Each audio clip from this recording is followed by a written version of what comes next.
Hello and welcome to the first installment of Grainline. I will be posting twice a month in this feed one recap of the previous month's events in fashion, and one video that will be a deeper dive on the topic of my choosing.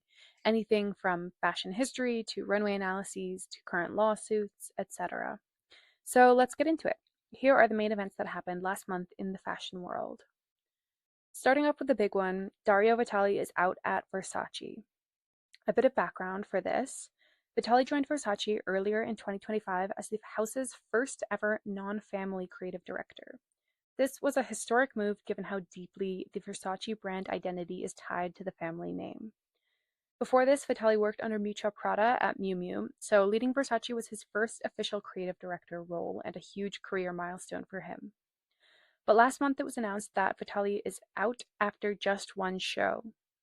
The timing of this departure comes right after the completion of Prada Group's acquisition of Versace, and official reports framed the exit as a mutual agreement and part of a broader leadership realignment under the group's new structure, which is now led by Miuccia Prada's son, Lorenzo Bertelli.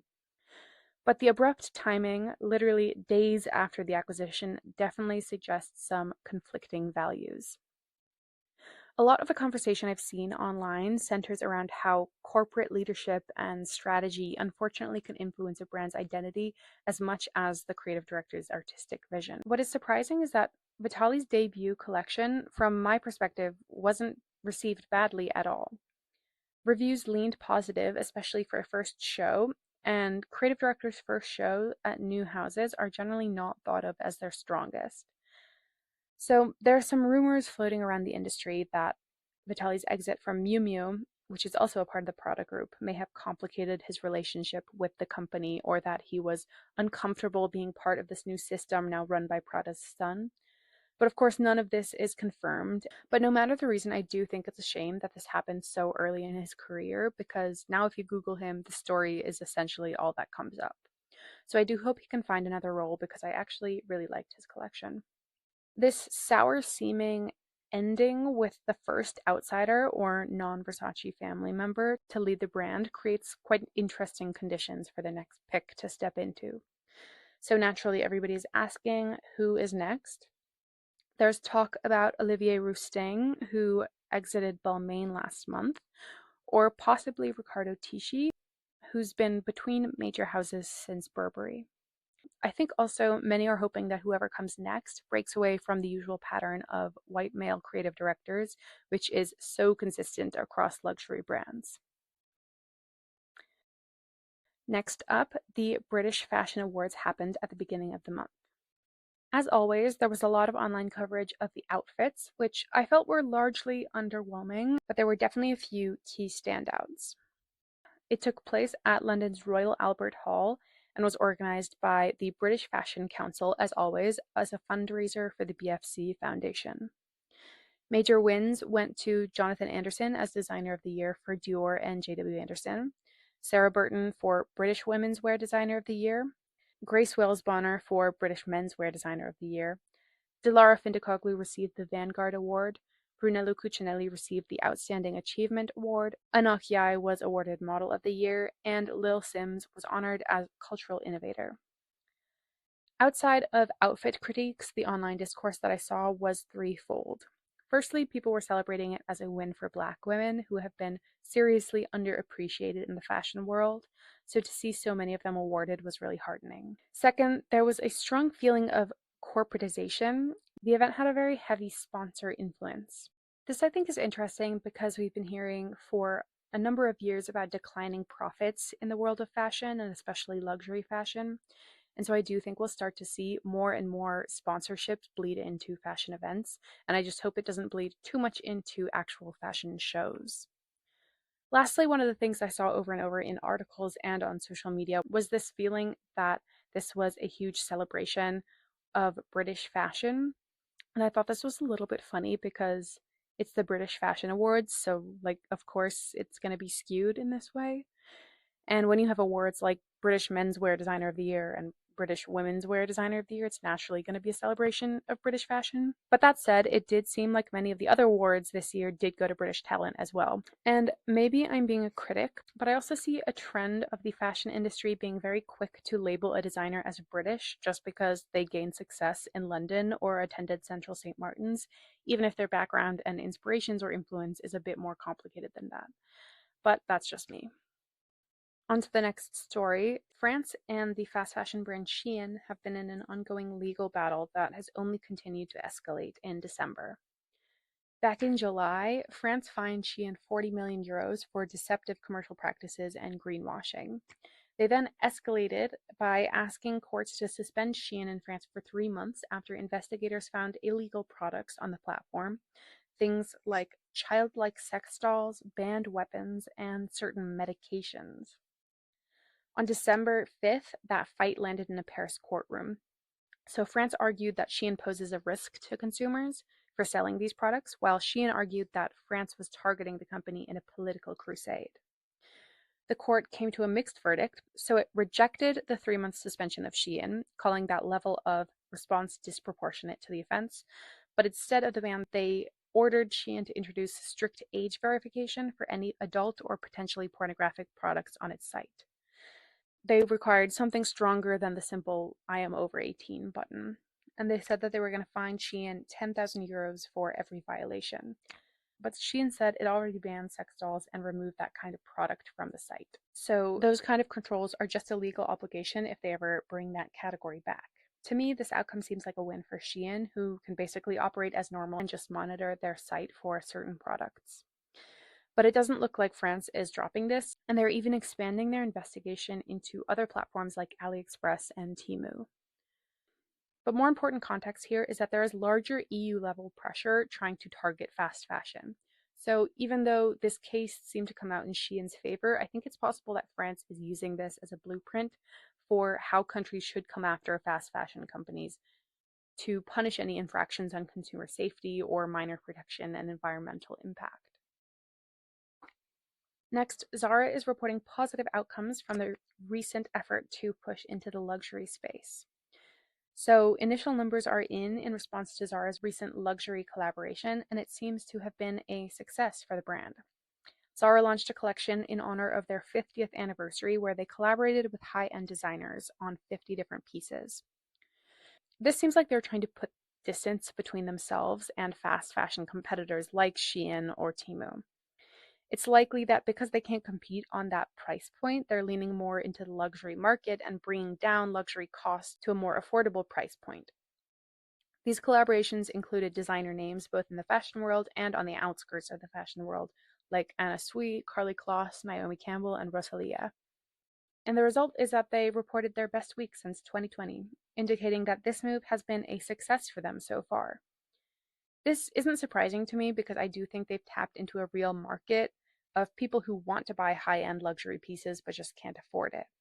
But I also have pretty mixed feelings because at the end of the day, these pieces are not luxury pieces and are being made in the same factories as the rest of their offerings, and likely as many of the other cheap fast fashion names. So I think it's frustrating to me to see brands like this try to market themselves as anything but fast fashion and for it seemingly to work. At the beginning of the month, Chanel held their Métier d'Art for 2026, and I think the response was largely positive.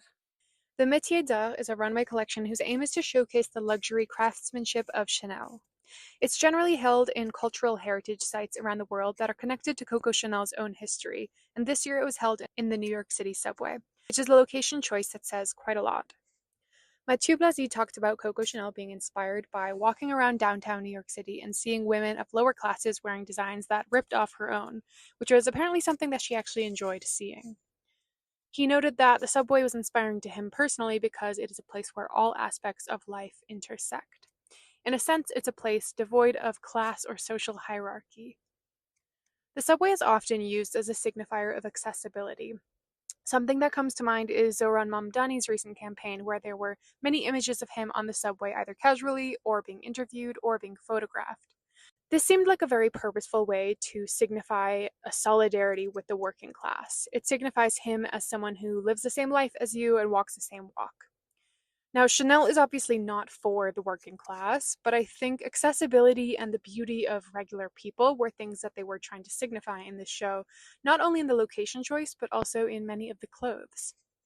Don't get me wrong, there were some seriously glamorous looks, but there were also many more casual ones, including quite a lot of denim, which, in the context of the Métier d'Art, which is a display of craftsmanship, elevates an everyday, pretty, regular material to the status of something beautiful and luxurious. I think that this is in part a rebound in this huge pendulum sway away from the if you know you know marketing of brands like The Row, which by nature exude this air of exclusivity. They're often promising some unattainable and even unidentifiable idea of quality. And I think some brands are realizing that this is not a sustainable marketing tool because the bigger and more successful they become, the less it really works. This is especially relevant to the discourse online right now about the Row sample sale. Somebody said it can't be quiet luxury if I keep hearing about it. But that brand image is a stark contrast to the one displayed here. One thing Mathieu Blazy has achieved in his now two collections with Chanel is this blend of heritage with a really vivid joyfulness that he brings to his shows. There's an attempt to uplift the every woman, the regular woman, similar to the way in which Martin Margiela did. He also did a runway show in an abandoned train station once. And he did this not only through the clothes, but through the choreography, where there's constantly so much motion that it rarely singles out one of these women as being special or the center of attention, but rather shows them each as a face in a crowd, albeit a very glamorous one. I really think it's a feat to stay so true to the Chanel house codes while bringing so much fresh life into a brand, and I cannot wait to see where Blazy goes next. Pantone revealed their color of the year for 2026 as Cloud Dancer, which is just a shade of white, and it sparked a lot of online controversy. They claimed that the choice was about creating space and prompting reflection and creativity, also saying that it should be a calming influence on society at a time where everything seems so crazy. But it does seem to have had the opposite effect. A lot of the online response centered around this feeling like the wrong time for a potentially racially charged color selection, given all of the recent rollbacks on DEI, etc. So they've been accused of literally whitewashing. I'm a little torn on this one because I do think that the color white creates a really wonderful calming effect, but I also think that anybody could have told them that this would be received as racially charged, so I just wonder how this was approved. And the last story for this installment is that the fashion company Quince is being sued for false advertising. So this actually began back in November, but most of the media coverage really picked up in December, so I'm including it in this episode. Williams-Sonoma, the cooking and homewares company, has filed a federal lawsuit in California accusing Quince of running a massive false advertising campaign. So the issue isn't just that Quince is making dupes, but it's actually how they're marketing them. They call out Quince's Beyond Compare charts, which are graphics that show a Quince price next to a supposedly comparable product from another brand, sometimes subsidiaries of Williams-Sonoma like Pottery Barn, and they'll use taglines like Pottery Barn quality for half the price. So the problem, according to Williams-Sonoma, is that Quince never identifies the exact item that it's comparing to, and sometimes Williams-Sonoma never even sold that product at that price point at all. So the brand is basically saying those savings are a fiction. They say that Quince is also misrepresenting quality and shaping customer perception of products by highlighting five-star reviews while downplaying lower ratings, and not clearly disclosing that reviews can be incentivized with reward points. I want to emphasize that this is in the complaint and I believe is not a confirmed practice. So, all in all, Williams-Sonoma is trying to frame Quince's business model as deception rather than dupes.